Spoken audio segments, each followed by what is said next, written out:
Pemirsa Nasa tercinta di seluruh Nusantara, kita sedang berada di sebuah kebun kakao milik sebuah perusahaan besar swasta, tepatnya di Desa Kota Parit, Kecamatan Selesai, Kabupaten Langkat, Provinsi Sumatera Utara. Selamat pagi Bapak. Selamat pagi.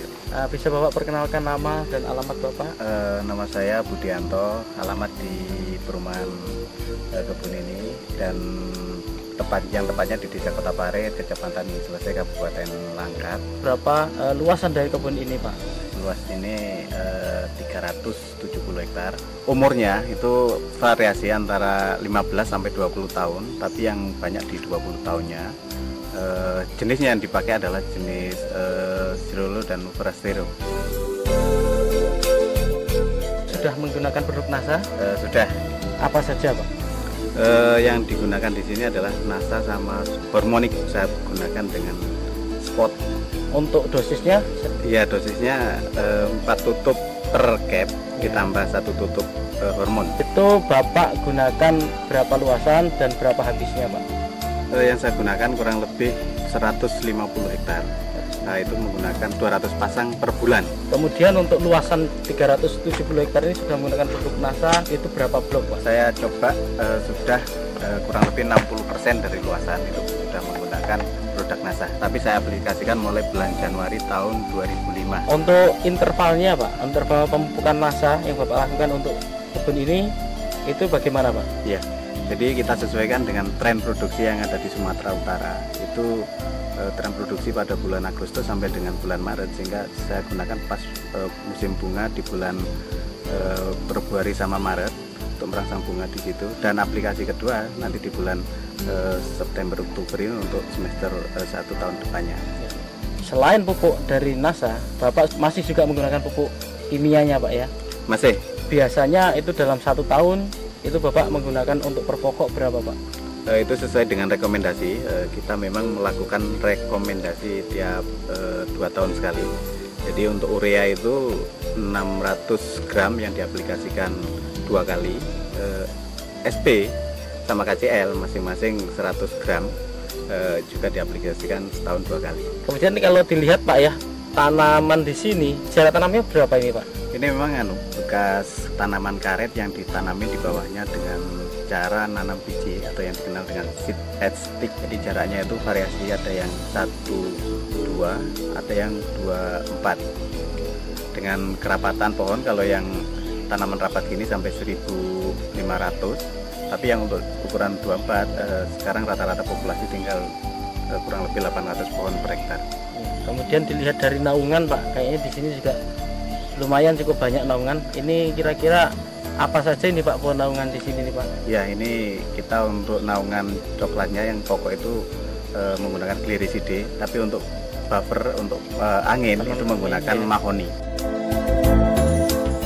Nah, untuk kebun ini Pak, secara budidaya juga dilakukan pemangkasan Pak ya? Oh iya, itu memang wajib. Nah, kira-kira itu bulan apa Pak itu kalau dilakukan pemangkasan itu Pak? Ya, sama sesuai dengan tren produksi ini, yaitu untuk merangsang bunga yang di bulan Maret, April, Mei itu kita harus pangkas di bulan 2, dan untuk pembungaan di bulan 9 atau 10 itu kita harus pangkas mulai bulan 8 sama 9. Untuk teorinya pangkas Pak? Pada prinsipnya yang penting di situ adalah penyinaran bisa masuk, sehingga cabang-cabang kayak cabang air, cabang kering, dan cabangnya kena penyakit itu harus dipotong. Dan yang penting lagi adalah tanaman yang udah tinggi itu harus ditoping. Setelah Bapak menggunakan produk dari NASA ini Pak, apa yang Bapak rasakan atau yang Bapak lihat perkembangan dari tanaman atau kebun coklat Bapak ini Pak? Dari segi pertumbuhan vegetatifnya dari daun memang ya cukup menggembirakan, yaitu cukup subur, dan dari bunga-bunga yang mentil yang muncul, jadi itu juga kenaikan produksi. Dari tahun sebelumnya itu ada kenaikan kurang lebih 20%. 20% ya Pak kenaikannya ya, iya, dari tahun lalu.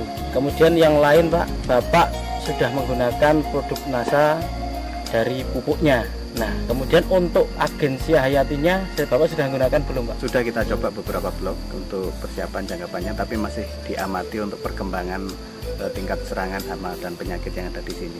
Jadi belum bisa Bapak sampaikan di sini ya? Belum. Ya. Pakai apa Pak ininya? Untuk perkembangan Phytophthora jamur itu menggunakan Glio, dan untuk hama saya coba dengan menggunakan Pestona yang saya campur dengan Aero. Pada buahnya itu ada perubahan secara kualitas atau tidak, Pak? Secara kualitas memang ada ya, terutama untuk yang kena serang hama penyakit itu saat sekarang menunjukkan tanda-tanda ada penurunan, dan biasanya mecah itu kulit buah itu keras, ini agak mudah. Dan yang menggembirakan lagi itu dari rendemen itu ada kenaikan, itu biasanya itu 33 sampai dengan 35, ini bisa ke 37-38%. Pemirsa Nasa, di sini Bapak Budianto selaku manajer di sebuah kebun kakao ini, beliau juga sebagai manajer di processing atau di pabrik dari pengolahan kakao. Bagaimana prosesnya kemudian sampai akhir, termasuk dalam fermentasi dan rendemennya, Pak? Setelah buah dipanen dari lapangan, itu siang hari atau sore hari tergantung dari siapnya panen, itu diangkut ke pabrik. Nah, di sana buah kakao tadi langsung ditimbang berapa bobotnya dan langsung dimasukkan ke dalam kotak fermentasi. Di dalam kotak fermentasi kita fermentasi kurang lebih 4-5 hari dan dilakukan pembalikan sekali pada hari kedua, dan setelah itu dilakukan penyemuran dengan matahari itu kurang lebih 8-10 hari tergantung daripada cuaca. Dan setelah itu kalau biji sudah kering dimasukkan ke dalam gudang dan disortasi, yaitu untuk menentukan kualitas biji, untuk menentukan grade A atau B dan sebagainya, baru dilakukan pemakingan. Dari pemakingan itu sudah ada yang menerima, Pak, ya, ataupun ini sudah terikat kontrak atau demikian, Pak, ya? Ya betul, jadi ini sudah kontrak, tinggal menentukan jadwal kapan waktu pengirimannya. Ya, dalam sortasi, Pak, ya, kualitas dari biji kakao ini, Bapak bisa jelaskan kualitas ABC-nya? Jadi untuk grade A itu yaitu di bawah 100 biji per 100 gram, 100 sampai dengan 110 itu masuk grade B, dan di atas 110 sampai ke atas itu masuk grade C, dan di atas 120 itu masuk grade C. Dari sini kami ingin Bapak menyampaikan pesan dan kesan untuk pemirsa Nasa di seluruh Nusantara. Jadi harapan saya untuk masyarakat di Indonesia tidak usah ragu lagi untuk menggunakan produk Nasa, karena sudah terbukti saya sendiri untuk di perkebunan ini dengan menggunakan produk Nasa ada optimalisasi produksi yang tadinya itu turun seiring dengan umur, dengan menggunakan Nasa bisa optimal lagi sesuai dengan standar, sehingga ya termasuk di kebun kami ada kenaikan kurang lebih 20%. Demikianlah pemirsa Nasa tercinta di seluruh Nusantara, dengan penggunaan produk Nasa ternyata hasil dari kebun kakao milik perusahaan swasta ini berhasil meningkat dengan cukup luar biasa, yaitu peningkatan 20% dibandingkan sebelum menggunakan produk Nasa, dan secara kualitas baik itu rendemen maupun grade-nya pun dapat ditingkatkan, sehingga penggunaan produk Nasa ini mampu meningkatkan harga jual dari kakao. Demikian tim liputan Nasa dari Sumatera Utara, reporter Syahria Reza dan kameramen Adi Nugroho melaporkan. Salam Nasa.